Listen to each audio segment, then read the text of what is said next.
Salut à tous, c'est Katia, j'espère que vous allez bien. Aujourd'hui on se retrouve dans une nouvelle vidéo pour faire une nouvelle recette XXL. Vous commencez à prendre un petit peu l'habitude et apparemment je vois que c'est le type de vidéo qui vous plaît beaucoup. Et bien ça tombe bien parce que moi aussi j'adore faire ça, des recettes XXL. Soit ça peut être un désastre, soit ça peut être une réussite, mais dans tous les cas je prends toujours un putain de plaisir à le faire. Et aujourd'hui on se retrouve, comme dans le titre l'indique, pour faire un cookie XXL. Donc alors j'ai chopé une recette sur internet parce que bien sûr de moi-même je n'aurais pas été capable de le faire. Et j'ai préparé un petit peu tout avec 180 grammes de machin par-ci par-là. Écoutez, je vais pas parler pendant 50 ans, on va de suite enchaîner avec la recette. Donc même pour l'ordre des ingrédients, je ne connaissais pas l'ordre, voilà. Du coup je suis allée voir sur internet, on m'a tout expliqué de A à Z et j'ai même mon petit téléphone à côté de moi au cas où j'oublierais une étape importante. Mais je sais qu'il faut commencer par le beurre mélangé avec le sucre. Donc si vous voulez les quantités des ingrédients, ici il y a 180 grammes de beurre. Non, c'est même pas ça. Il y a 125 grammes de beurre. Voilà, je commence à dire de la merde de premier ingrédient, ça va pas le faire. À température ambiante, attention, je vais faire ma petite cuisinière alors que c'est pas du tout le cas. Avec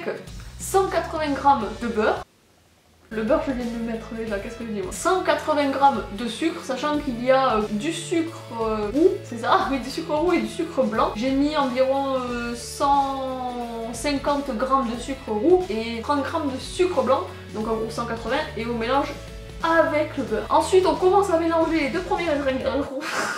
J'arrive même plus à parler, c'est n'importe quoi. On mélange les deux premiers ingrédients. Ah, mais voilà, jusqu'à que ça fasse un beau mélange, voilà. Ouais, bon, enfin, vous m'écoutez, mais si ça reste pas accroché comme moi, c'est que ça marche mieux que moi, c'est tout ce que j'ai à vous dire en tout cas. Bon, c'est pas grave, on va passer au prochain ingrédient, peut-être que ça va aider à mélanger un petit peu tout. L'œuf, la farine et la levure, voilà. Alors, soit disons qu'il faut péter un œuf sur une surface plate pour que ça évite de mettre des morceaux de coquille, mais j'ai jamais fait sur une surface plate, mais écoutez, ça va être une première.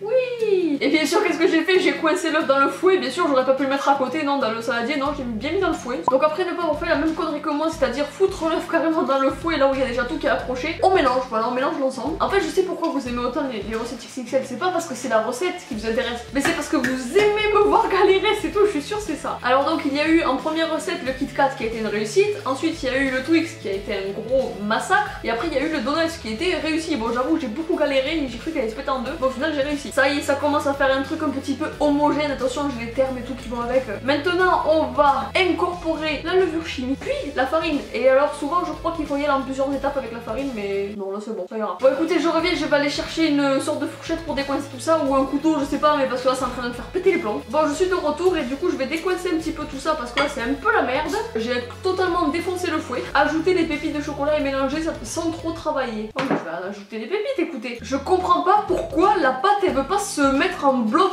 Elle veut pas faire un bloc bien propre. Bon, ce que je vais faire maintenant, je sais, je vais prendre la pâte à la main. Bon, c'est la partie que je déteste parce que j'aime pas du tout me salir les doigts. Et je vais mettre ça dans le plat. Je vais essayer de faire un beau cookie géant. Et je suis sûre que ça va le faire, ça va le faire. Même si là, ça ressemble à rien, je suis sûre qu'au résultat final, ça va faire un bon truc. Donc, on va prendre un petit plat que j'ai mis comme ça avec du papier sulfurisé. Voilà, c'est ça. Oui, parce que je fais pas la connerie de mettre le cookie directement sur le plat. Après, il va rester accroché, il va se péter en deux. Ça, je vois le malheur arriver. Je pose ça comme un tas de merde. Je sais pas du tout ce que ça va donner. Bon, allez, maintenant, on va étaler tout ça. On va essayer de faire un beau cookie qui prend bien toute la surface. Bon, je pense que ça y est, on est bon là. Je peux pas l'étaler encore plus, sinon il va être beaucoup trop fin. Après, il va se casser quand je vais vouloir l'enlever. Du coup, voilà la taille finale avant cuisson, qui à quoi il ressemble. Et franchement, c'est plutôt. Oh, reste là, reste là, reste là, reste là. Donc, bah écoutez, combien de temps il faut mettre ça au four justement? Le plus simple, ce que je vais faire, c'est que je vais mettre une température pas trop haute. Je vais mettre un certain temps et je vais rester devant et regarder la cuisson. Comme ça, je suis sûre que je vais pas l'oublier. Donc, ben moi, je vous dis à tout de suite pour vous, parce que voilà, il va y avoir un changement de plan direct. Et sinon, ben moi, je vais devoir attendre un petit peu. Allez, à tout de suite. Bon, et bien voilà, je suis de retour. Le cookie a enfin terminé sa cuisson et il est parfait. Alors autant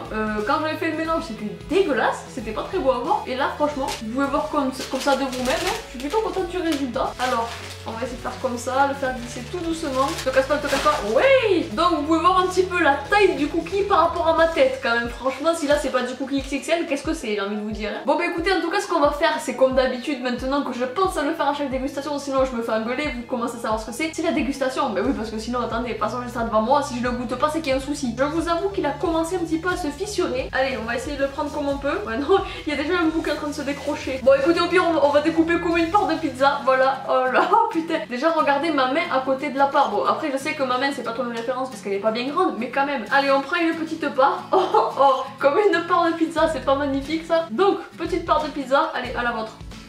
il est moelleux et tout, déjà vous pouvez le voir. C'est bon, je suis contente, il est trop beau, il a une belle forme, il a un bon goût. Alors écoutez, même si le mélange au début était pas top, je m'en fous parce que le résultat est génial. Donc n'oubliez pas comme d'habitude dans les commentaires à me dire la prochaine recette que vous voulez que je fasse en version XXL parce que bien sûr il y en aura d'autres. En tout cas moi j'espère que cette vidéo vous aura plu, si c'est le cas n'hésitez pas à laisser un énorme pouce bleu aussi énorme que ce cookie. Et en tout cas moi je vous dis à bientôt dans une prochaine vidéo. Ciao.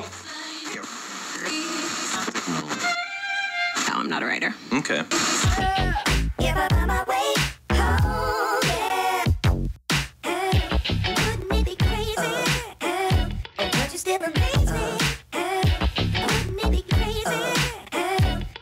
Step amazing.